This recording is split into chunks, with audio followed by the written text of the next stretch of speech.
So, ito pala yung paa ng baboy na nadulas, pumasok sa lata. So, ayan. Ito yun, oh. So, parang ano siya, pagkain ng Chinese. Kaya maraming mga medicine na kasama. So, ito, kabubukas ko lang, hindi ko pa na-reheat. I-reheat siguro sa microwave. So, ito. Meron luchi. Ayan, oh. Chestnut. Tapos, ano ito sila? Mushroom. Tapos, ano yung puti mo yun? Ayan ba ito eh? Ano pa ba yung ibang ingredients?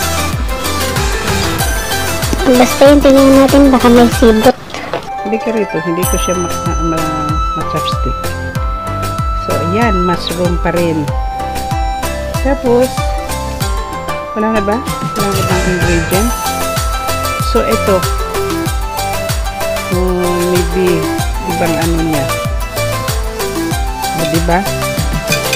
Ilihit ko siya mamaya at aking hahatawin. So, ito kasi yun. Paa ng baboy na nadulas, pumasok sa lata. So, ito yung ingredients niya. Oh. Diba? Paborito daw kasi ito nung Chinese dun sa trabaho ng aking bunso. I think boss yata niya yun. So, ayan. So, itry ko din kung anong lasa bago ako bibili ng pauwi sa kanila pag nag-box tayo. So, ayan. Ang paa ng baboy na pumasok sa lata. Nadulas siya kaya pumasok sa lata. Again, guys, thank you for watching my videos.